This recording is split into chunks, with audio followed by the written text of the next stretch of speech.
Good afternoon, sir. Can you hear? Yes, I can hear you. Okay, good. There's an echo from your side. Yes, I can notice an echo. You have to put them very close to yourself. Yes, I have. I shared it on multiple devices. Yeah, so that to people to connect. Yeah. So, but now I've set it now. It's fine now. Okay, good. All right. Thank you so much for joining us, sir. Have you, Thank you. you are the only one seeing me now. Yes, I'm the only one seeing you here now, but I've shared it on other platforms, so nobody can see you here. Nobody can come here. Just me. Can they see us on the other platform? Yes, they can see us on the other We have platform. one Yes. now. Are we started? We're just getting ready. Oh, you are just getting ready. Now, me, are we started now? Okay. We are start. I want to start now, but if you're ready, let me know. We are starting now. Okay.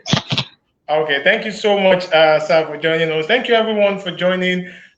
Good from within today. It's such an amazing opportunity to have you join us every week that we do this just to learn together, to build capacity together, for us to become well in what we are doing. And like I said, the main purpose of doing this, I keep saying every time that we do this, that the main purpose of doing this was for us to just build a knowledge gap within ourselves so as to know one or two things that can help us as we move, especially in this time. Now, I come to this understanding when I was doing my personal study here some months ago, like 4 months ago, when the pandemic really started. And I begin to, because of my little reflection with people, little relationship with people in this place, and I begin to see that, wow, I have an opportunity to read, I have an opportunity to explore knowledge.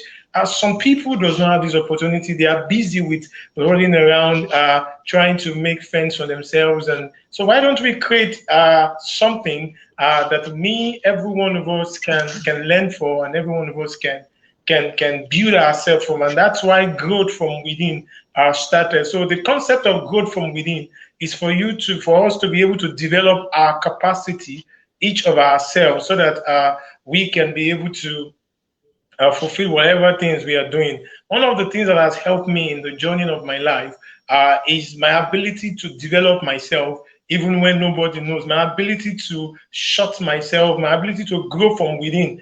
And my kind of person, I'm a very reserved person. And when people look at me, they start looking at, can this guy, what does this guy have? But when I begin to explore what's the capacity that is in me, and people begin to say, wow, so you have all this. Why is all this? It's because I've been able to build myself in the corner. And that's what the concept of growth from within is all about.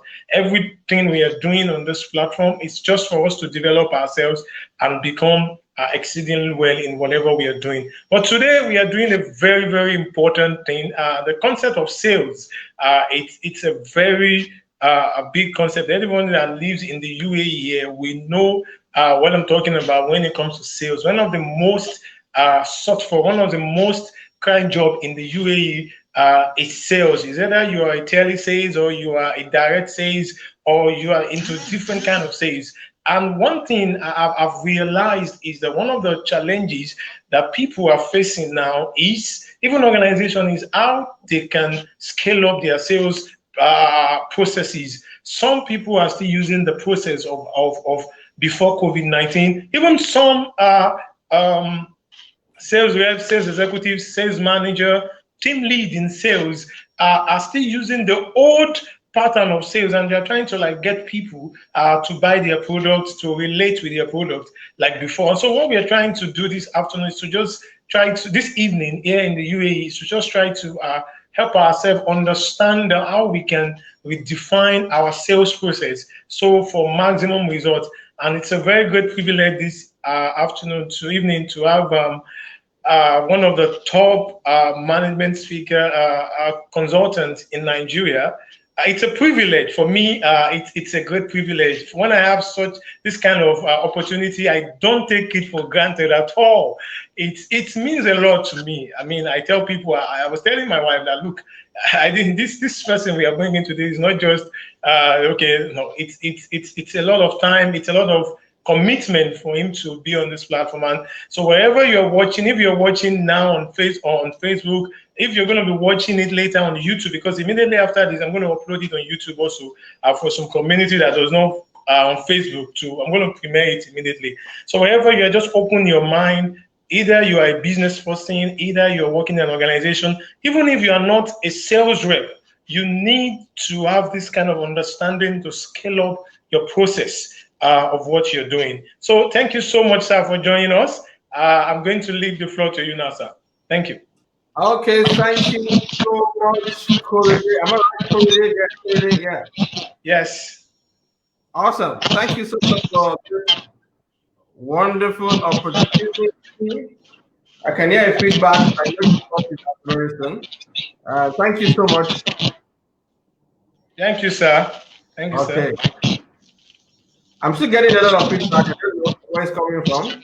Okay, I've silenced from here. Maybe from your side there. Now, nobody. I have just one system here.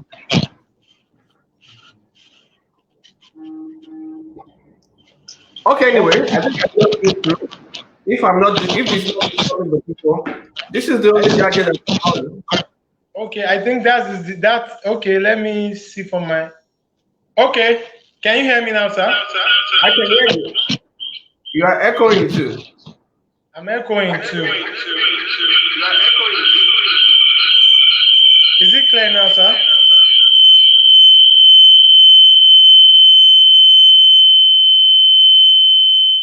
Okay.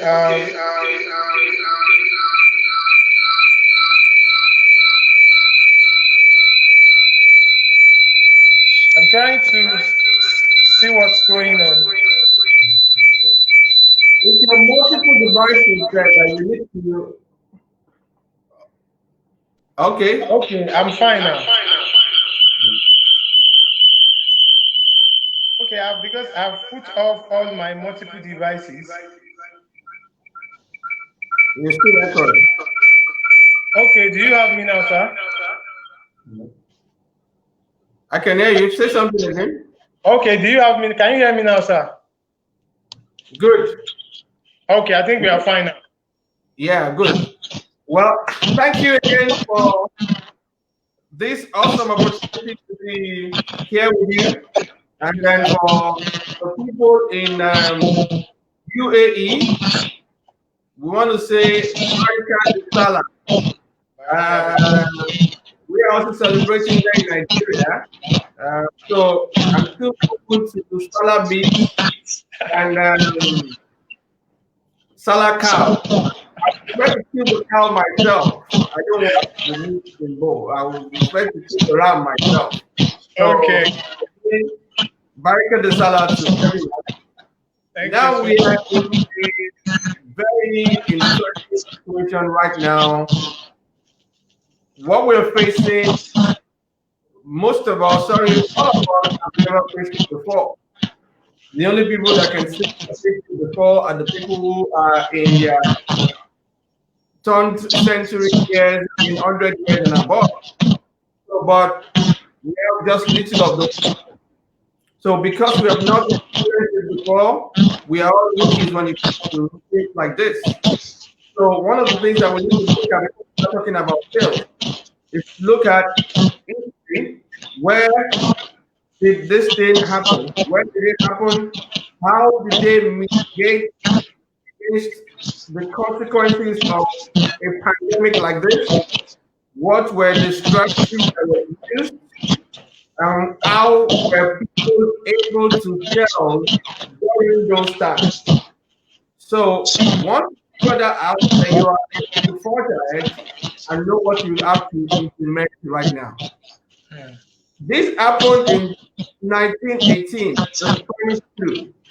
And then the Spanish flu, we all know it took about almost 2 years for them to get it under control. almost 2 years for them to keep it under control. And then the Spanish, according to the American story, they had 3 waves. 3 waves. Now, when it comes to the COVID-19, we're just having the first wave. Our prayer is that there will not be second, neither there will be a third wave. We pray that that will never happen. But that is prayer. But as a strategic person, as a strategic sales person, you want to be able to put that perspective as you begin to plan or scale your sales. You need to put that in perspective. Because what if there is a second wave? What if there is a second wave? That means if in the worst case scenario as a strategic person, you have to think about it. What if there's a second wave? If there's going to be a second wave, that means whatever we're doing today has to be implemented after you have taken time to think through it. It has to be implemented as a matter of urgency. As a matter of urgency. Because you don't have enough time to be ready for adventure in case there is a second wave. Having said that, let us number 2, before we start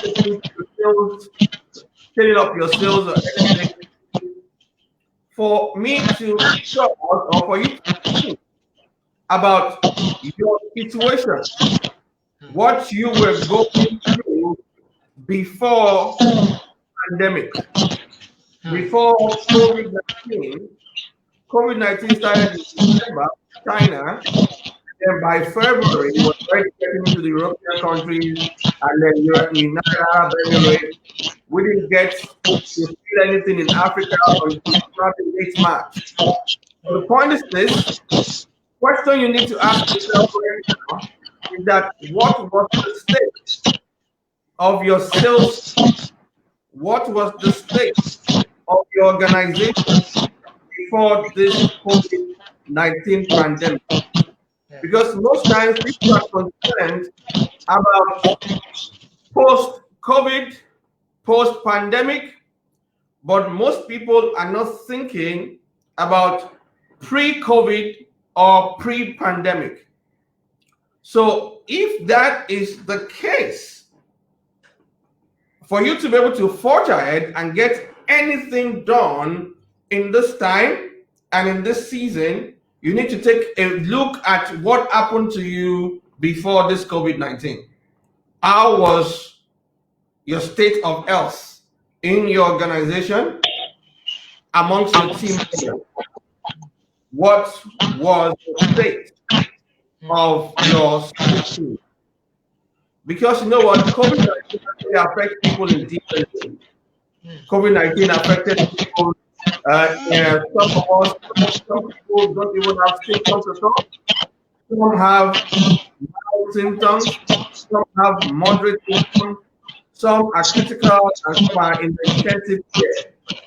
So everything boils down to your precondition before COVID. If you had underlying illnesses, underlying situation, hypertension, high blood pressure, and all that, that puts you in a very critical position. So if you look at that, also, as a businessman, as a salesperson, you need to look at your condition before COVID. Now, let me say this. Although people think that we are in post-pandemic, we're not in post-pandemic. We are in post-lockdown. The post-pandemic starts when there is a vaccine to control this pandemic. That's true. So we're not in post-pandemic. We are in post-lockdown. Wow. Everybody needs to get this. Until there's a vaccine, we're not there yet. Wow. But nevertheless, this is what I feel you'll be doing right now. is to do a critical analysis, critical evaluation of your state of health now. I will advise you, advise consultants from coaches so that they can give you of your sales state, a two states of your organization. Okay, once that has been done, then you realize that what you need to do, the reason why you're in business actually is because you want to sell. And then I think Dr. Christopher Collade in Nigeria here, one of the foremost management gurus in Nigeria, said that you are in business to stay in business. So if you're going to stay in business, there is nothing you can do more than to keep selling and selling and selling and selling and selling and selling. So for you to stay in business, you have to understand the game of sales and you have to keep selling. Whether you're a sales expert or not, but you know that the only thing that can keep you afloat, especially in this post-lockdown, the only thing that can keep you afloat is sales, sales, sales, sales, sales, nothing else. But this is where most people make the mistake. I hopefully will be able to tie it down, tie it up together after now. But this is where people make mistake. People try to just major on sales. Guys, nobody becomes wealthy by selling. No organization survives by selling. Every organization survives by reordering. Reorder. Check out Apple. Check out Samsung. They have a tribe. They have a strong following. They have a community. So they are rest assured that even if they don't sell to other people, the people who are already using their devices will reorder the new product. So Apple did not make their money through iPhone 1, if there is any iPhone 1. They actually made their money when they start coming up with iPhone 10, iPhone 3, iPhone 4, iPhone whatever they have right now. So anybody who is going to sell or scale up their sales, rescale their sales, must know that the game here is not selling. The game here is reorder. Reordering is the game. What that means is that instead of you looking for new clients, which is very important, you look for new clients. The question we want to ask you right now, what are you doing with your previous clients or your present clients? How are you managing them? The best way to make more money is through referrals and reselling to them. So everybody needs to understand this. That is the game of selling. And then when this pandemic started, when we were in lockdown, I had to tell a lot of people out there who were at my webinar, look, what you need to do now is to start calling your clients, the people that you have done business with in time past, the people who are in your books. They've transacted with you. They've given you whether $10 or 10 dirhams. Yeah, is it dirhams now? Yeah, dirhams. 10 dirhams or whatever they've given you before. Those people needs to be called during lockdown. Well, we're still in pandemic right now. So you need to show that affection, that love, that empathy, that sympathy, and that emotion towards them. Because everybody was actually feeling so down. Well, if you didn't do that before now, you missed a very good opportunity. But that doesn't mean the opportunity is over. So you can still pick up your phone right now and start calling people that have done business with you. That's the first thing you need to do. write down their name. You're not selling to them. Don't sell. Don't try to sell. Don't try to sell. All you try to do is to find out how they've been able to cope with the lockdown period. If they were able to keep themselves safe, by the time you start showing them love, you'll be shocked at the kind of response, the kind of business response that will come towards you. The first thing you need to do, that is it. The second thing, no, the first thing you need to do is to do an evaluation of the health of your sales team, the health of your organization. The second thing you need to do is to call your clients, the people that have done business with you in time past. Call them and find out how they are coping with this situation, this season, because you're dealing in the game of reorder. It is easier to sell to somebody who is excited about your product.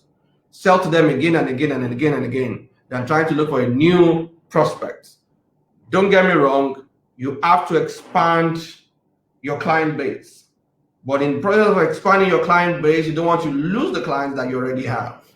So call them. Don't sell to them. Call them and find out how they are doing, how they've been able to cope. Number three you need to do, as in ASAP. Right now, not even ASAP, ASAP as soon as possible. When it's not possible, so it's not soon. So right now, number 3 thing to do is to call the people that almost bought from you. Call the guys that almost bought from you. Once you can get those people, what you're doing with them is not to sell to them. What you're doing is to do the same thing you did to the people that bought from you before now. You're just going to find out how they're doing. Like I said, this may sound a bit too late, but it's not too late. They say, what is the best time to plant a tree? 100 years ago or yesterday. When is the second best time to plant a tree? Today. So you don't procrastinate this to tomorrow. So once you've done all that, you'll be shocked. Because you know what? We got tremendous results with my clients. We've got tremendous results with my clients. When I told them to do this, they did that, and people started doing business with them. They started bringing up so many projects, because at that point in time, people were so scared and they didn't even know what was going to happen. So that is number 3. Those are the things that you do as a matter of urgency. Now, let me also warn you as we go on, because I see a lot of cut and paste strategy. You just watch somebody, probably the guy is getting some result, and then you want to copy what he's doing, and then you now try to do it, not knowing that his own strategy came from a lot of brainstorming, a lot of strategic sessions. So you cannot afford to do cut and paste. You must be able to come up with your own strategy. Now, you can benchmark people, you can benchmark their strategy, but you cannot use copy and paste at this time. You cannot. It is very, very dangerous. Because you know what, like I said, 1918, 1919, 1920 was the pandemic, the Spanish flu. At that point in time, people were saying, for you to sell, you cannot sell luxury goods. That you can only sell, every goods was now, it has to be very affordable, it has to be cheap product. But we have since figured out that luxury goods are still selling right now. So 1918, luxury good did not sell. So if you have looked at the strategy that they implemented in 1918, 1919, and you want to implement it now, then it may not work. Because I can say it authoritatively, in this part of the world that I am in Nigeria, luxury product sells. Luxury product sells. Just imagine if you have looked at 1918, the strategy of sales there, and then you had implemented it now, you see that you would not have been able to make anything out of your sales right now. Now, let me put a caveat there, a note of warning. We are still in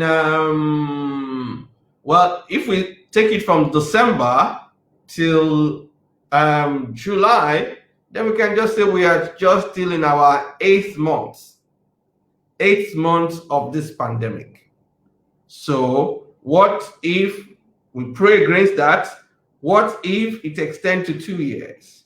Probably at that point in time, then what's it called? Cheap products will now be selling more.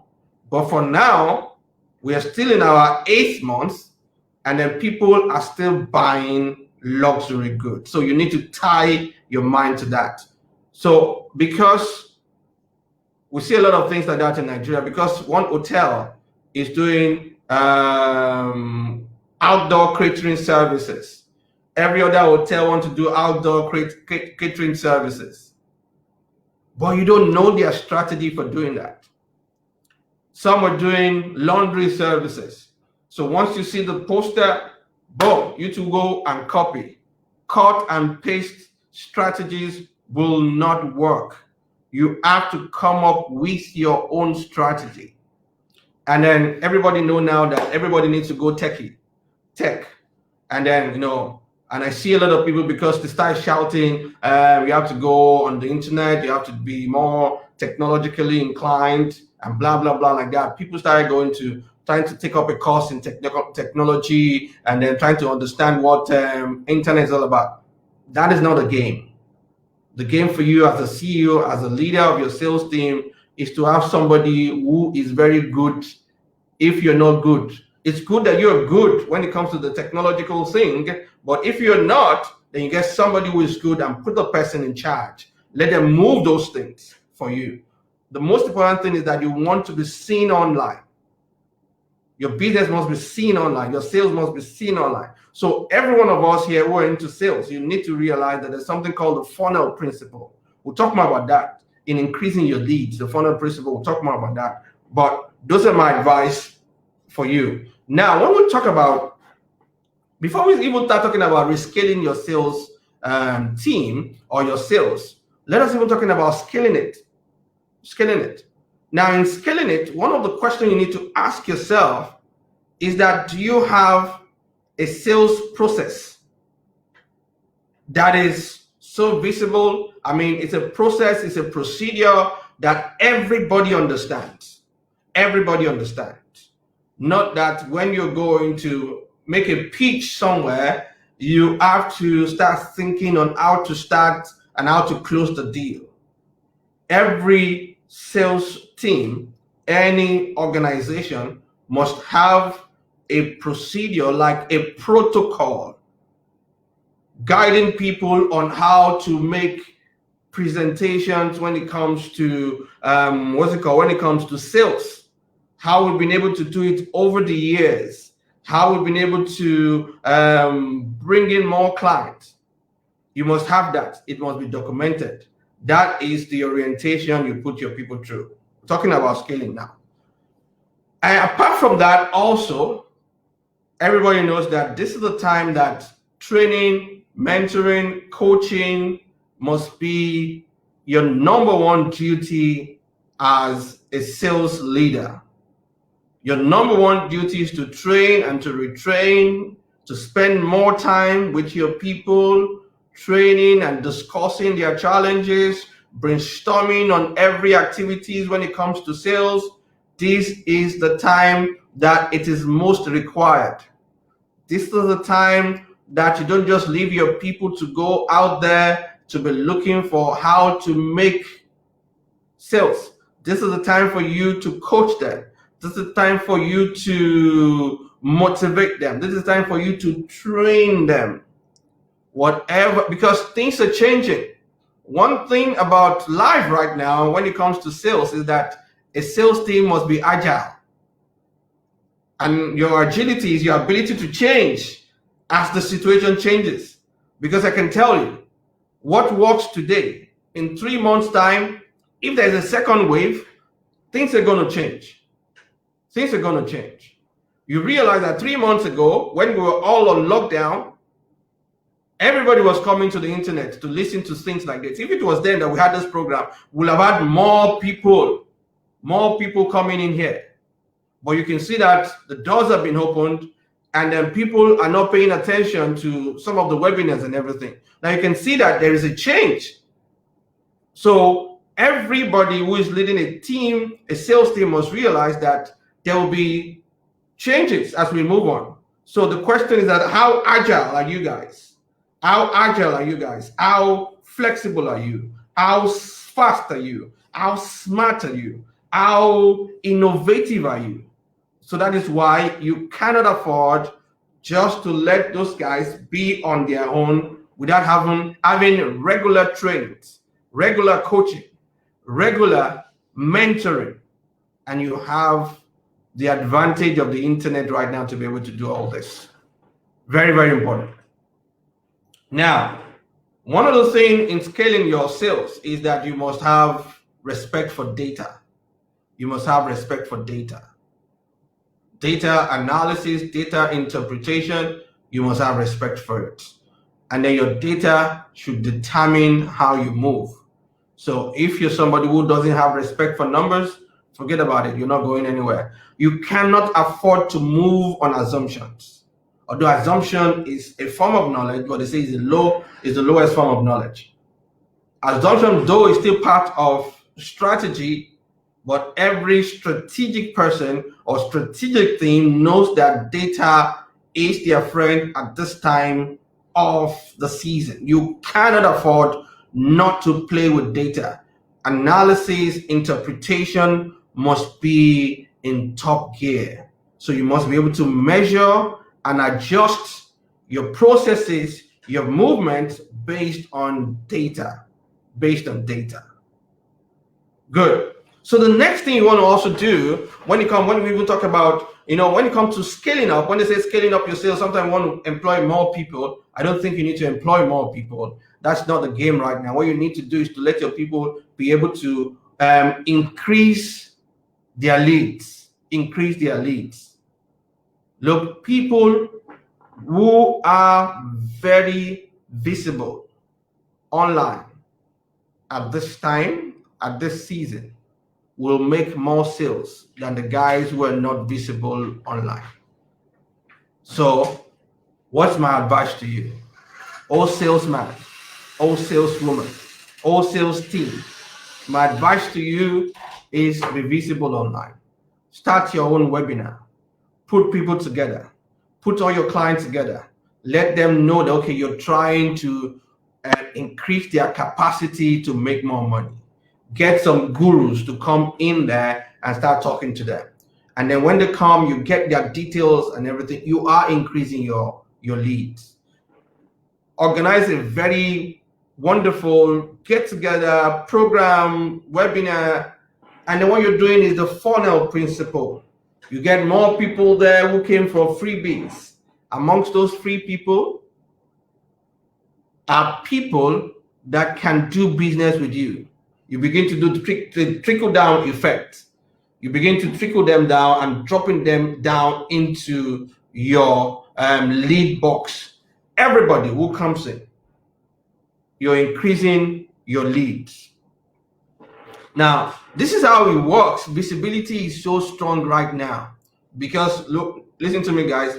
The voice you hear during pandemic is the voice you will trust after pandemic. The voice you hear during pandemic trying to help you, sort you out, is the voice that you trust after pandemic. So please, guys, you need to know that and you need to be aware of that. So that is why you cannot afford to just stay aloof. You must be visible, providing solution. Not sales solution, but solutions to people. They see you, they like you, they appreciate what you're doing, and guess what? They can do business with you. I will share a personal story with you guys. I do a lot of webinars Thursdays and Saturdays. And I used to make noise on my social media. It's free program. And then one of the guys who is on my phone my what's it called? My WhatsApp page. And one of the guys wouldn't even come for one of the seminars, wouldn't even come on the webinars, just started saying that this guy is busy during this season. This guy is busy during this season. You know what he did? He didn't even do business with me. He didn't buy anything from me. He just told me, you know what? I need your account number.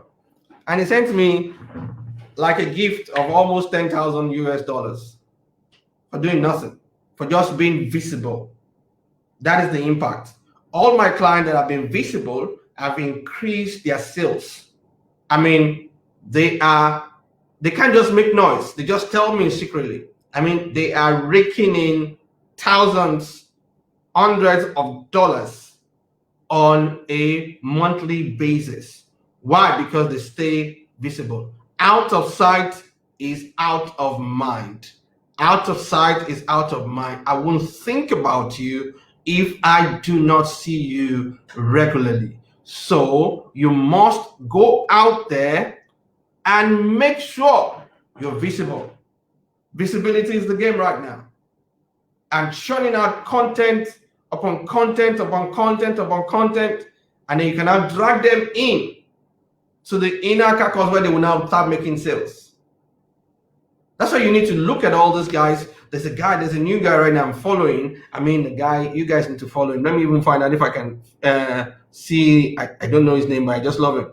I'm not into real estate sales. I know most of us in Dubai we do a lot of real estate, but this guy is into real estate. He's in New York. Let me try and see if I can find. Yeah, wow, he just disappeared now. I'll look for him for you. You guys need to follow him. Where are you? I hope you guys know Grant Cardone, so you guys can follow Grant Cardone. But I just discovered this guy, very interesting guy. You need to listen to him. Yeah, his name is Ryan. Let me just spell it out to you. RyanSerhant. RyanSerhant.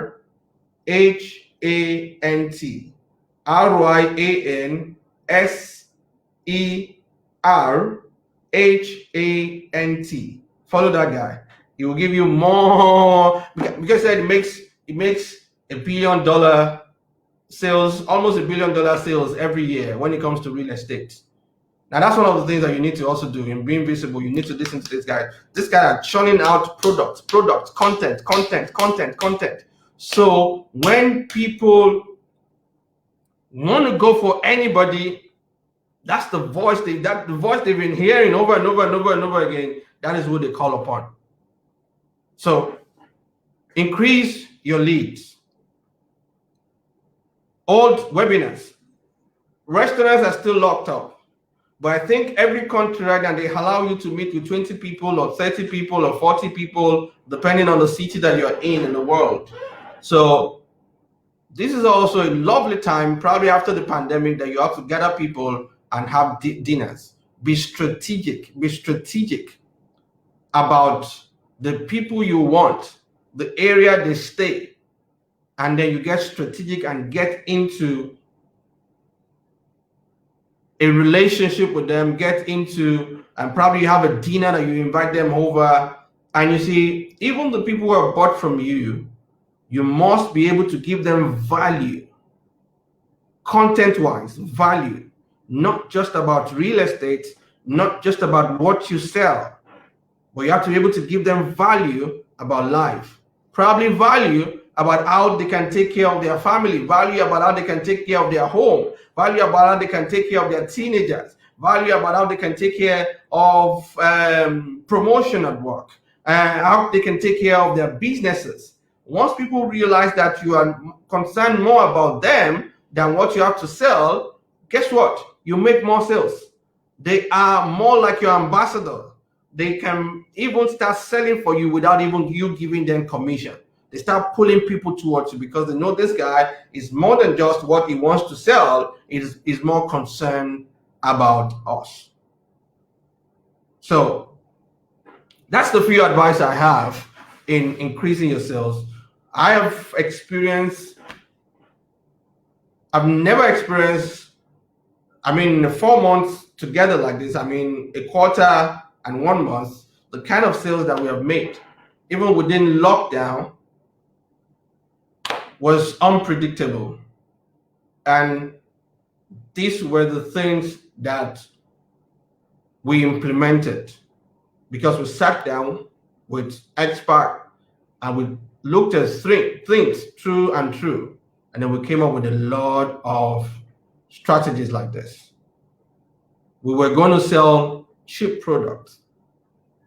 People were not buying those cheap products. It was tough for them because the people who actually buy cheap products are the people who do paycheck to paycheck kind of a living lifestyle.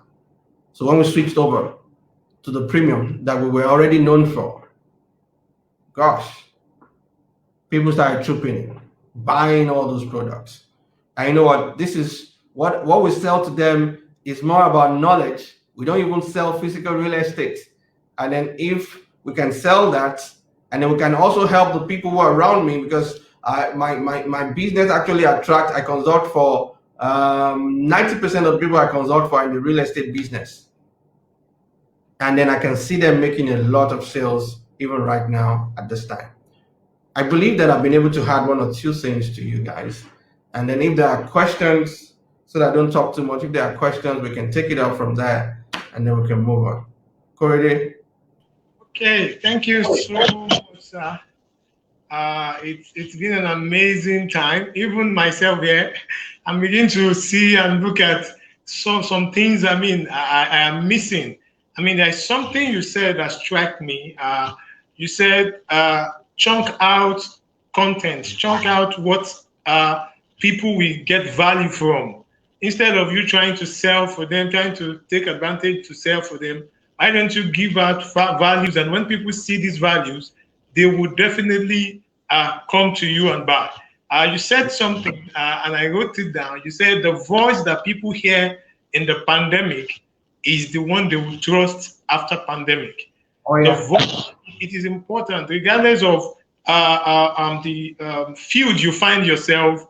It is important to make sure what you're bringing out now is value instead of trying to say. So I just want to ask a question. If you have any questions, you can type on the comment sections now so that we can just answer your questions before we round up. We have just a few minutes left to round up. But sir, there's a question I would like to ask.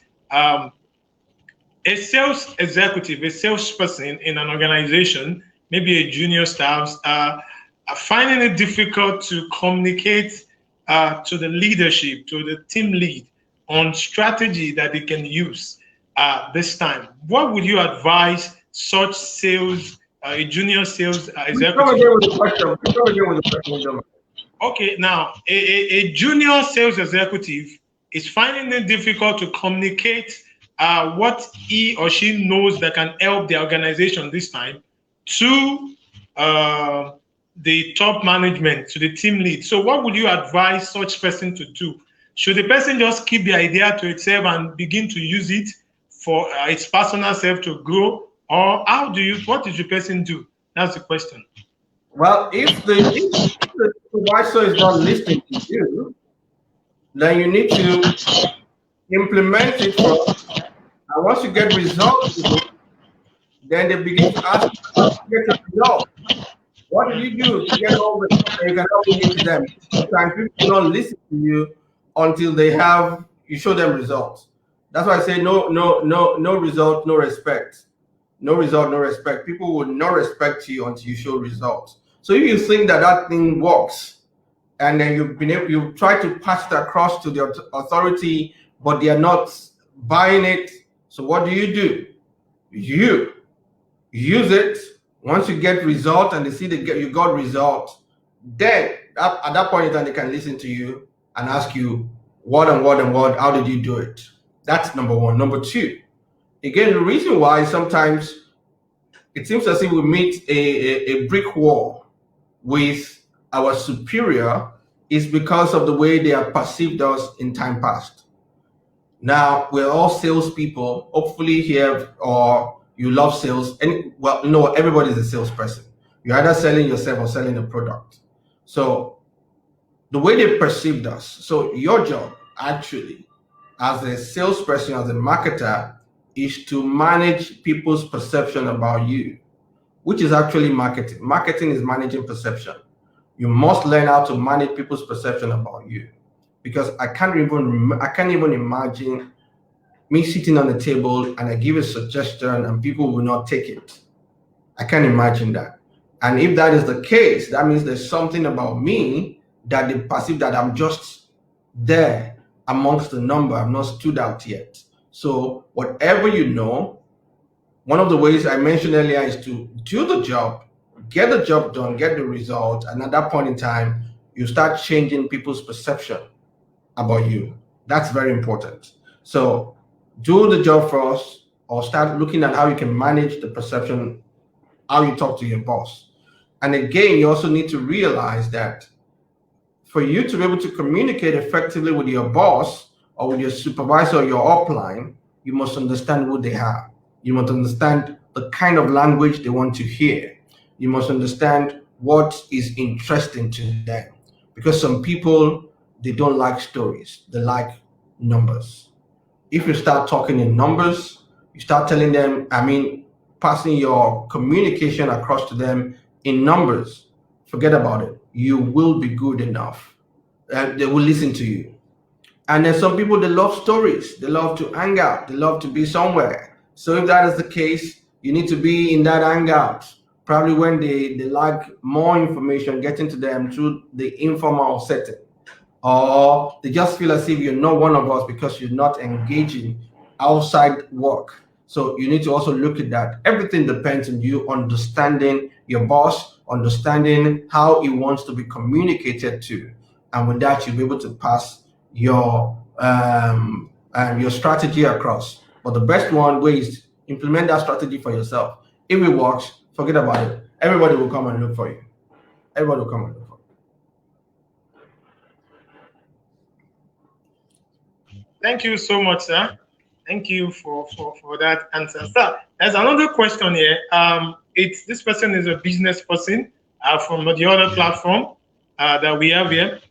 The person is asking about, the kind of business she's doing now. She discovered that almost everybody is now doing that kind of business, and she's finding it difficult to try. So, what advice can you give to her in this type of time when it comes to value? Because she's not selling, she's into retail fashion. That's what she's doing. So, what advice can you give to me on this time? Okay, good. What you need to do actually is to increase your reach, your market segmentation.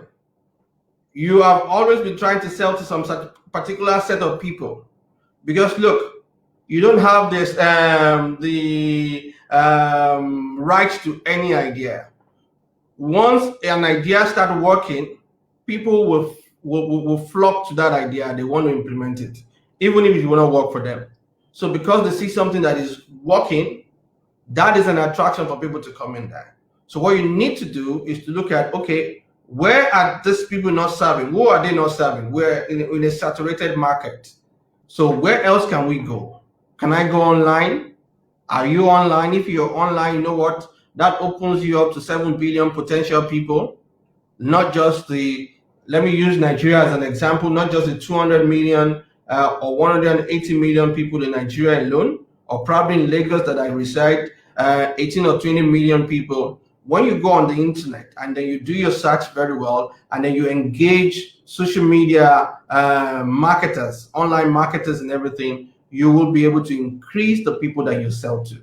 Because that's what life is all about. Nobody. Every day or every year, doctors have been pushed into the market. Now the guy who was dominating in that village, everybody comes to his clinic. Once those doctors are released, they will come and build 3 or 4 clinics. But that guy needs to stand out on his own. Now, one of the things you need to also try and do is to push the boundaries. Now, I am in the service business. I'm in the knowledge business. And then I mentor a lot of people. I train a lot of people. And some people come into my organization to intern and then to also do apprenticeship. I know very well that once you train somebody to become, train them on the trade that you are involved in, what you're doing, I expect them to start a business probably in the next street or the next area. I do not expect them to start doing business that they were not trained for. In other words, if I'm a carpenter and I train people to become in carpentry, and then they are from Lagos in Nigeria, because that's where I'm talking from, and then they are from Lagos, Nigeria, into carpentry, I do not expect them to become a bricklayer in Lagos. They must become carpenters in Lagos. So I need to take my game to the next level. I need to take my game to the next level. When everybody is trying to be crowded on the floor or in a particular area, I move it to the next level. That is why now I take my trainings out of Nigeria. I increase the ticket of my training. And to the glory of God, I think I have the most expensive ticket when it comes to the knowledge industry in Nigeria. Not the one that you just put on poster, the one that people paid for. I think I have one of the most expensive, most expensive. I kind of occupy that space with only one person that is also like a mentor to me. So I trained a lot of people. They start kicking me out of the corporate training. They start kicking me out of corporate training. You know how? Because I would charge a particular amount. Probably I would charge 10,000 dirhams to do the training. And then they will go there and say, no, I can do it for 1,000 dirhams. And guess what? Because they've been trained, they can do it exactly like I would do it, or even better than I would do it. So they get me out of that space, which is part of my strategy. I expect that to happen. Although I would do all my lobby, I would do all my relationship mastery or anything like that. But then I had to move my game to the next level, move my game to the point where they can't even touch. For them to even say, okay, I want to come there, it will take time. But once they get there, before they get there, I'm moving into the next level. I'm moving into the next level. That's how you play the game. You just cannot sit in a place where everybody's crowded. You're into retail business, go online, do more things, look for new places that they are not even thinking about, look for new area, look for new segmentation, market segmentation that they are not even thinking about. That is who an entrepreneur is. If you're a trader, I don't consider traders as entrepreneurs. I only consider traders as entrepreneurs when they begin to create new marketing field, new marketing clients that everybody knows that when you want to sell clothes, you sell it to this set of people, but they're now looking at it, okay, we can now start selling to children. We can now start selling to older people. We can now start selling particular things to this particular set of people. We can now start taking our stuff from Dubai and coming to Nigeria, or from Nigeria and going to Singapore and everything. That is who an entrepreneur is, creating new markets field, creating new market segmentation. I hope that helps. It really helps, sir. It really helps, sir. It really helps. I mean, and while you are sharing, sir, you give us another knowledge. I think every entrepreneur that is connected to this now, or that's going to watch later, should just decode that. You didn't just, it's broad. You talk about segmentation, and look, it's high time we start focusing on segmentation.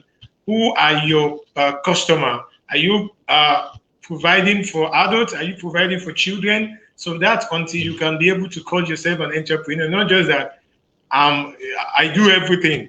No, it has to be well structured. I think that's very big. Every entrepreneur that is watching this now, either you are aspiring or you are in it already, it is important, like he said, that you need to go into market segmentation. That's what to be able to determine who your client and your customer is. That's what we grow your business.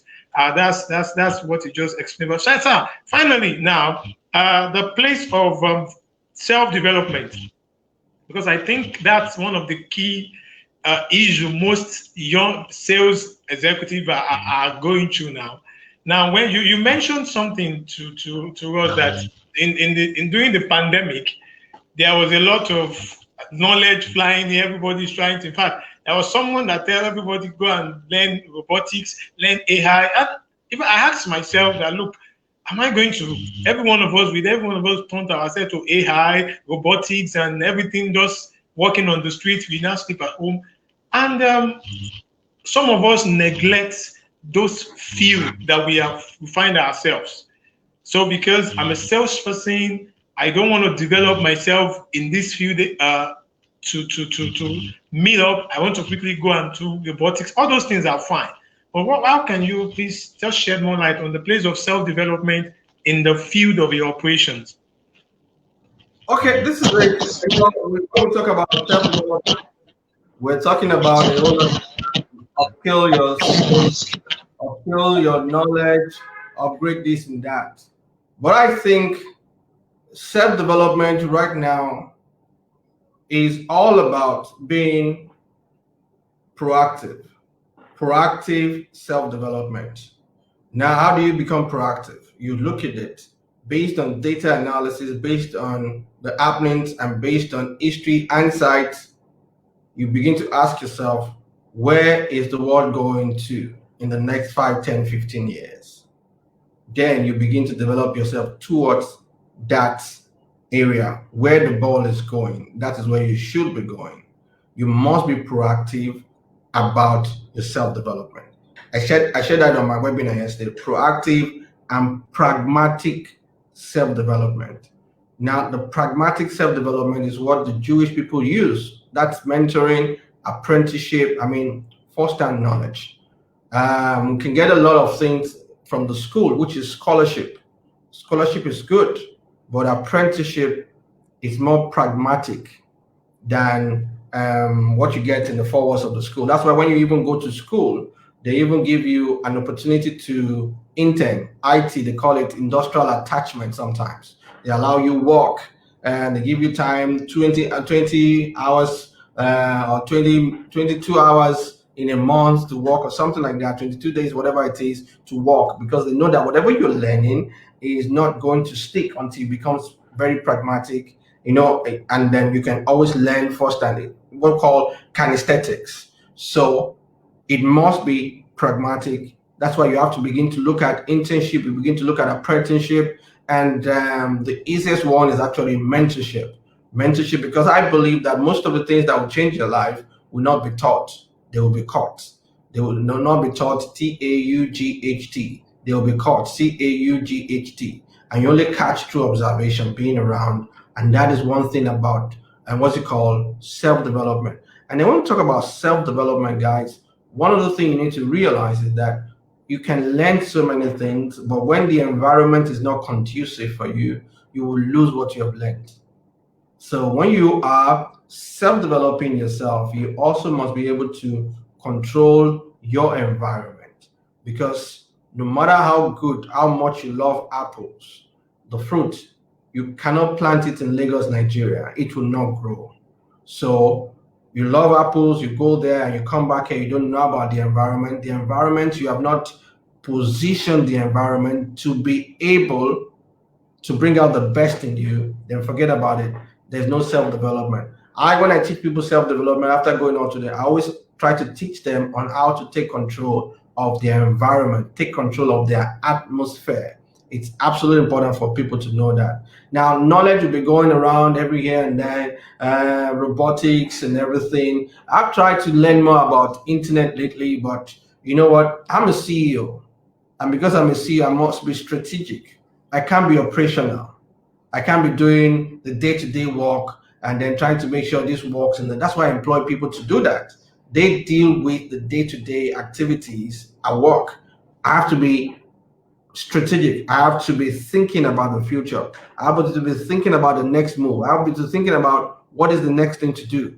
That is my job. I can't be bogged down with AI. I can't be bogged down with robotics. So what I need to do is to get somebody on my management team that understand robotics, that understand AI, and then when we're talking on the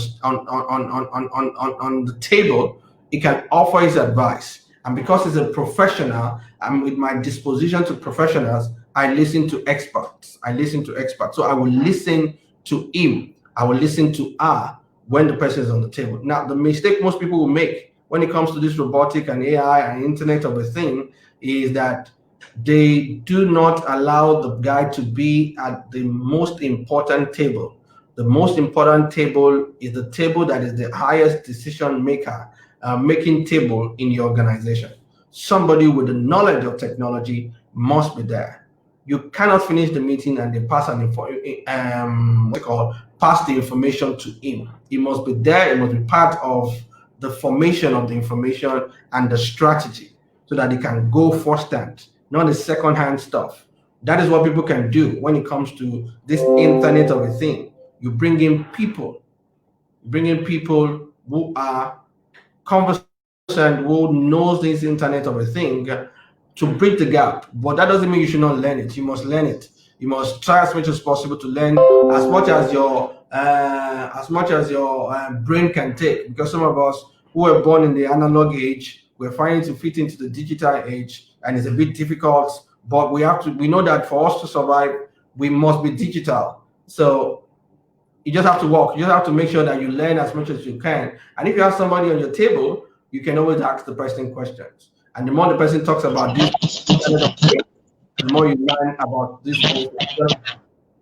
There's some things I know about artificial intelligence now that I didn't go to school to learn, because somebody was on my table and they start talking about general intelligence, super intelligence, and narrow intelligence. And then when I go outside, I start talking about narrow, general, and then super intelligent. People are wondering, this guy must know something. I start talking about the algorithm of the whole thing. People think this guy is smart because I have somebody on my table and I allow him to talk.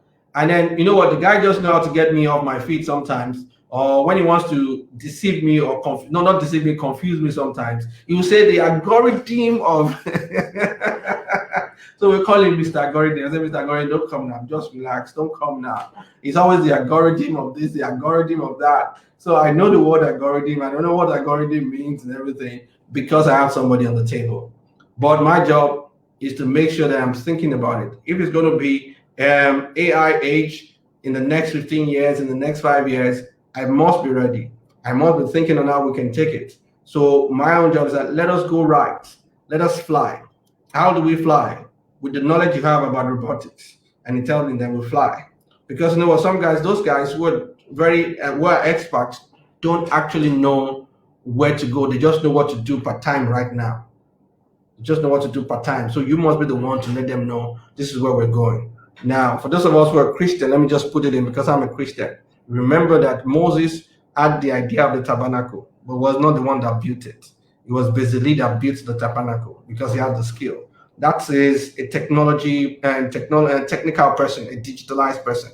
But your job is to have what the company needs to be doing, what the sales team needs to be doing, and to be able to share your vision with that guy and use his knowledge in algorithm, in anything to make sure that your vision comes to fruition. I hope that helps. It helps. It helps a lot. So finally, sir, we should be shutting down in the next maybe 5 minutes now to 7 minutes. Thank you so much for sharing. It's been insightful.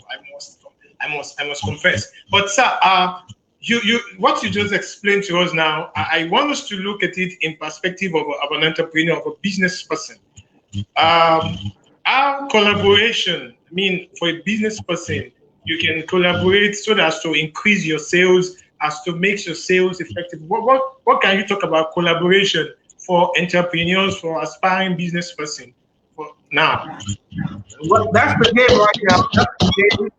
That is what we have to do. Some people call it aggregation. You have to be able to aggregate. You have to be able to collaborate. You don't have the strength to do everything. The days of end to end when it comes to the value chain may be over. Everybody is outsourcing something to somebody, and then we just need to look for quality partnership, because collaboration is what will work right now. Actually, Korede, that is actually what it takes to rescale. You rescale, not by scaling up. Sometimes they say you have to increase your workforce, increase your sales team, and then do a lot of give them the tools and everything. But sometimes rescaling It's not about increasing your workforce. It's more about collaboration. It's more about getting strategic partnership. But it must be in the area that you're not strong. You now begin to look for people who can cover up for you. And sometimes it could also be in the area that you're strong, because you know that you cannot cover you cannot cover all the field. So you're looking for somebody that can push you in there and help you gain more mileage and gain more market share. Same thing with CEO, not even sales right now. There's so many things that you have to do in collaboration. There's so many things that you have to do in partnership with people. I am somebody that is I'm strong in that area. I collaborate a lot. I connect with people a whole lot, and I don't have the answer to everything, but I know how to get people who have the answer to everything. That's why I said to anybody, I can do anything through the people that surrounds me. I can do anything through the people that surround. I can treat you as a medical doctor. I can defend you as a lawyer. I can do everything through the people that surround me. That is my strength, and that is where collaboration works. Let me use this opportunity to say hi to Tolu Odubanjo. Thank you for connecting. I can see you, and Tosin Babalola. Those are my two very precious people. Wherever I go, they go with me. Once they know that there's something happening, they know I always see them. Thank you so much, guys. Ladies, thank you, Tolu and Tosin. Thank you so much, Tolu and Tosin, for joining. I hope you've learned a lot. I hope you've been able to add to your knowledge to everything you know, because I mean it's just like an icing cake. I mean, anyone that goes around with Miss Ni Adesoya, I mean everywhere you are full already. I think we are able to just add to what you are full, and we've been able to bless you this evening. Thank you everyone that joined here in the UAE. It's been a wonderful time. It's been a fantastic time of knowledge. It comes in a very simple and solemn way, and it's injecting into the body. I must confess that even me too, I learned some things that we need to do well to scale up our sales. Collaboration is key as an entrepreneur. You can produce, look for somebody that can market. You can market, look for somebody that can produce. That is the simple analogy that was just explained to us now. And so it's been a wonderful time to have you, sir. I hope we're going to be having you again. Next time, it's going to be leadership by the grace of God. I mean, yeah, because I have to dig into the sales thing. I do a lot of sales, but sometimes you work on something, but to teach it is another thing. But leadership, I mean, self-leadership, personal leadership, God's grace next time. We hope we have you to be able to have you next time. But everyone that has joined this evening, wherever you have joined for, thank you so much for connecting. Thank you for being part of Growth from Within. Thank you for being part of this. Thank you very much. So you can connect with Ni Adesonya on social media. Instagram is N Adesonya, Nadesanya.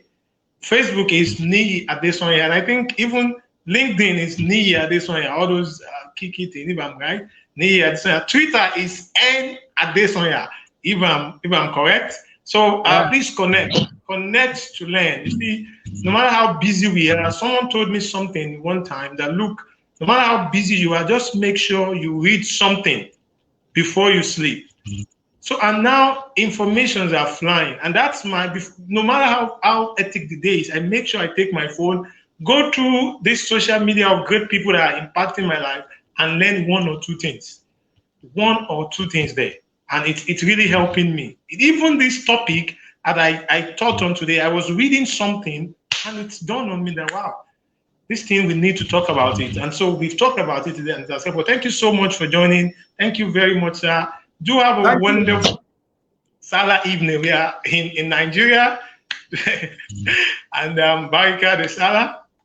Bye-bye, everyone. Thank you. Bye. Bye.